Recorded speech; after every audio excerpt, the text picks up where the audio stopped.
په دې زمانه کې چې زموږ مذهب ویلی شو، موږ ته فرقه ویلی شو، نو هغه قادیانیت دا مذهب دی.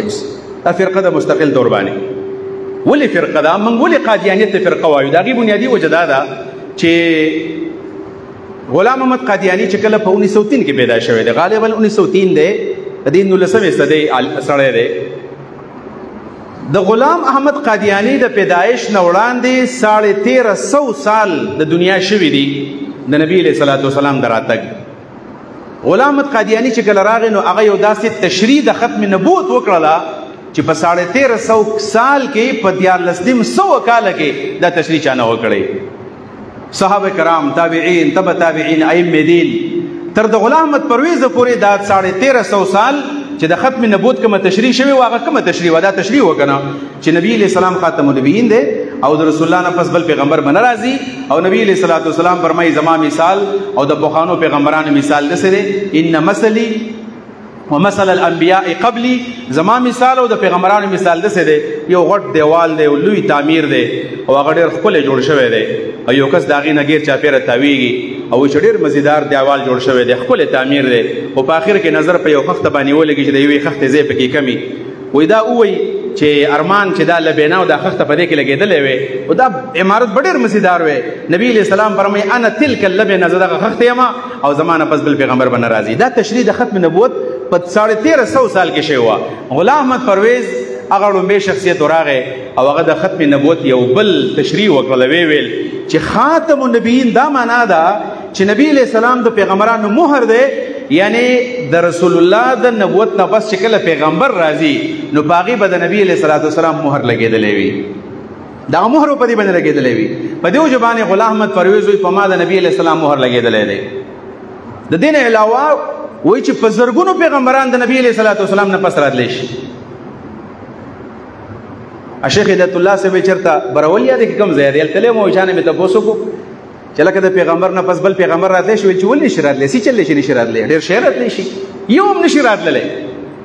دا د غلام احمد پرویز خبره وه چې د ختم نبوت دا معنا ده چې نبی علیه السلام مهر د پیغمبرانو دی، نو که پیغمبر راځي نو پیغمبر به مهر وهي، لهذا به ما مهر لګېدلی دی او زه پیغمبر یم. دې ته موږ فرقه وایو. بس الحمدلله پاکستان کې د قادیانت خلاف یو تحریک وچلېدو او دا زمدې امت له الله تعالی او خاص کر د پاکستان خلکو له الله لومبی موقع ورکړې وه چې د ختم نبوت په تحریک کې د پاکستان ټول مذهبي ګوندونه او د پاکستان ټول سیاسي ګوندونه را ټول په دې کې شریک وو، بشمول د شیعګان هم زموږ سره په تحریک کې شانه بشانه ولاړو.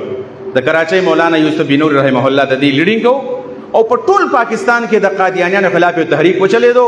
کتابونه خلکو ولیکل، جیلونو ته پکې خلک لاړل، پانسۍ پکې خلکو وخوړلې او شهادتونه پکې خلکو ورکړل، قربانیان یې خلکو ورکړلې او آخر هغه ورځ راغله چې د 1974 په آئین کې کوم چې د 73 آئین دی 1974 کې د پاکستان قومي اسمبلی چې په هغه زمانه کې بټو صاحب د پاکستان وزیر اعظم و چې په هغه زمانه کې د پاکستان اسمبلی دا قانون پاس کو چې قادیانیان غیر مسلم اقلیت وګرځېدل.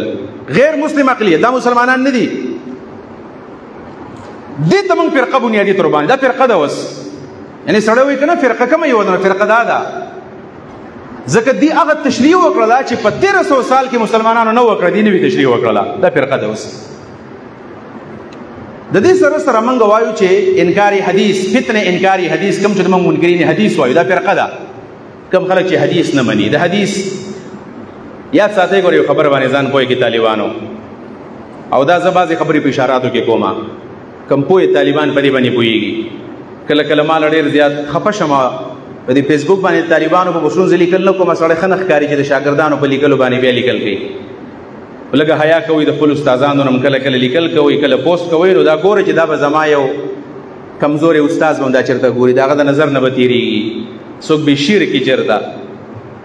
نو کله کله یو داسې ځان ته به ډېر هوښیار وایي، هغه به داسې خبره وکړي چې هغه د ټول د ده د دعوت او د ده د سوچ فکر خلاف خبره وایي. یعنې په دې زمانه کې ډېر داسې خلک دی چې د هغوی نومونه ډېر ښکلي ښکلي نومونه دي او ډېر ښه تعارفونه دي او د هغوی سوچ فکر هغه زما سره سوچ فکر خلاف دی. د انکاري حدیث په حوالې سره یو خبره کوم، هغه دا ده چې تاسو د معتزله او د زمانې نه والی، معتزله او د خوارجو زمانې، موږ وایو چې منکرین حدیث وړومبی دا پړوي معتزله ښودلې وه، معتزله واصل ابن عطا او دغه ملګرو. او د دې زمانې پورې بیا غلام احمد پرویز چې کوم یو غلام قادیانی دی، هغه نه، غلام احمد پرویز مشهور سیکشن افسر او بیروکریټ او ډېر لوی قابل سړی و، په انګریزۍ ژبه هم پوهېدو، په عربۍ باندې هم پوهېدو، په اردو باندې هم پوهېدو، لوی افسر و په خپله باندې. دغه په د انټرنیټ باندې دغه ویډیوز اوس هم چلیږي. هغه راولګېدو، هغه یو کتاب ولیکو د مقامي حدیث په نوم باندې، معراج انسانیت او دغه چې کوم کتاب مقامي حدیث دی، مقامی حدیث کتاب کې هغه زهر ور منتقل کړ، هغه زهر په دې کې واچول، هغه زهر. او دا بنیادی تور باندې هغه د سرسید احمد خان فکر و چې هندوستان او پاکستان ته منتقل شو. او غلام احمد پرویز مقامی حدیث کې په حدیث باندې هغه گزارونه وکړل د عقل په لحاظ باندې. او کله کله یو حدیث ذکر کې د بخاری شریف حدیث، او دا غي نه پس داسې خندا وکي وي دې تم څوک حدیث وای. دا د منکرینو حدیث ځان د پاره سره معیارات جوړ کړي او د ځان د پاره سره پیمانه جوړ کړي وي، او دا پیمانه دي خپل پیمانه وي. یعنی زمونږ چې کوم امت دی د صحابه او تابعین او تبع تابعین او د محدثینو چې کوم زمانه دا دویمه صدی درېمه صدی څلورمه تقریبا د دې اتمه نهمه صدی پورې دا څومره چې د حدیثو ذخیره ده او څومره محدثین تیر شوي دي، څومره د اصول حدیث کتابونه لیکل شوي دي، د اصول حدیث کتابونه لیکل شوي دي، د اصول فقه کتابونه کوم لیکل شوي دي. نو په دغه کتابونو کې چې کوم سوچ کوم فکر نو دا شخصیات را لیک سره هغه سوچ فکر ختم کو بدلې. زه به د هغې مثال وایم. هغه مثال دا دی چې بعضې حدیثونو باره کې وایي چې دا حدیث ځکه موږ نه منو دا د عقل خلاف دی. ډېر حدیثونه اوس هم خلک ډېر زما عقل نه مني، دا د انسان د عقل خلاف دی. د انسان عقل خلاف حدیث نشي راتللی. یا دویم دا خبره د پرویز ده چې پرویز دا خبره کوله چې کوم حدیث د عقل خلاف موږ نه منو. عقل خلاف موږ ته وایو د حدیث د عقل خلاف نشي کېدلی. چې حدیث کله ثابت شي د نبی علیه الصلاۃ والسلام نه، دا د عقل خلاف نشي کېدلی. سرسید احمد خان خبره کړې وه چې کوم حدیث د قرآن خلاف دا به موږ نه منو. موږ ته وایو حدیث د قرآن خلاف نشي کېدلی. حدیث نشي کېدلی د قرآن کریم خلاف. حدیث د قرآن شرح ده. د امام شافعي رحمه الله لیکلي دي په الرساله کتاب کې که نه چې چېرته هم داسې نشي کېدی چې حدیث د قرآن خلاف شي، ځکه چې قرآن کریم د بیان دپاره الله حدیث را لیږلي دي. نو چېرته هم نشي کېدی چې شرح او متن دی بل خلاف راشي. قرآن متن دی او حدیث د هغې شرح ده. زه به د هغې یو مثال نیمې وایم. غلام محمد پرویز په خپل کتابونو کې په حدیثو پسې خندا کړې ده. لکه یو حدیث یې دا ویلی دی، تاسو به دا خبره اورېدلې وي چې حضرت انس رضی الله تعالی عنه فرمایي چې موږ به په خپل منځ کې بحث کوو صحابه کرام، کنا نتحدثو، موږ به ګپ شپ لګو، موږ به ویل چې انه اعطي قوة 30 رجلا، چې نبی علیه الصلاۃ والسلام کې د 150 سړو طاقت دی، د 150 کسانو طاقت دی په نبی علیه السلام. یو بل حدیث کې راغلی دی چې موږ به دا بحث کوو چې انه اعطي قوة 40 رجلا، د 40 کسانو طاقت ورته میلاو دی. او په بل کتاب کې په بل حدیث کې راغلی دی چې دا من رجال اهل الجنه، چې یو سړی جنتی سړی، یعنی صحابو به دا خبره کوله چې پیغمبر ته الله د 40 جنتی سړو جنسی طاقت ورکړی وي.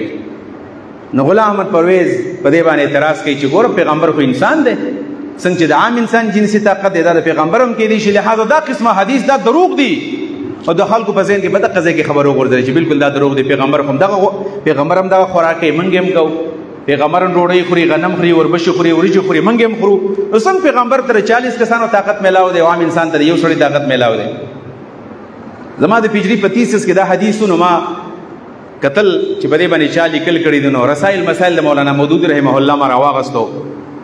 مولانا مودودي رحمه الله دلته 2 جوابونه کړي دي، بهترین جوابونه کړي. یو جواب دا کړی دی، وای غلام محمد پرویز ته پته نشته چې دا اعتراض کوي په دې خبره باندې چې نبی علیه الصلاۃ والسلام ته 40 کسانو طاقت میلاو دی. وای دا په ځان باندې قیاس کوي اصل کې چې یو سړی ټول عمر غلط سوچ او فکر کړی دی، بد عمل دی، د زنانو سره مجلسونو کې ناست دی، دغه په سوچ فکر کې د بد عملي سوچونه فکرونه دي، دغه نظر په پردو ښځو باندې لګي، د دې ښځو نظر پردو سړو باندې لګي، یقینا دغه جنسي طاقت نشي کېدلی.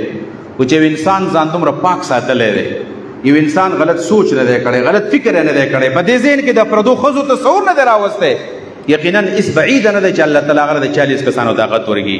یو جواب یې دا کړی دی. خو دویمه خبره یې دا کړې ده، وایي دا خبره خو نبي علیه السلام نه ده کړې. یعنې موږ به هله په حدیث باندې اعتراض کولی چې دا خبره نبي علیه السلام کړې وی چې ما کې د 40 کسانو طاقت دی. دا خو صحابه کرامو کوله، او صحابه کرام په خپل استاد باندې، په خپل مرشد باندې ښکلی ګمان، او هر شاګرد په خپل استاد ښکلی ګمان کوي. شاګردانو د استادانو باره کې دا خیال دی به ګناه نه کوي، دا به دروغ نه وایي، دا به چېرته نشې تماشې به نه کوي، دا به د نظر غلط استعمال نه کوي، او دغه ګمان پې پکار دی. او استاد هم پکار دی چې د خپل شاګردانو د ګمان مطابق ځان جوړ کړي، د دې لپاره چې اعتماد بحال وساتي. په دې وجه باندې د منکرین حدیث په نوم باندې چې څومره دا فتنه د هغې زمانې نه چې پاکستان کې، بلکې پاکستان نه هندوستان به زه ویم، اسلم جراج پوری دی او عبدالله چکړالوي دی او دارنګې تمنا عمادي، او دا ډېر یو لوی سلسله ده چې دا لږ نه دي. په دې کې څه خلک داسې وو چې الله تعالی ورته بیا توفیق ورکړو، هغوی بېرته ایمان هم راوړو، واپس د خپل شي نه توبه دائم شوي دي.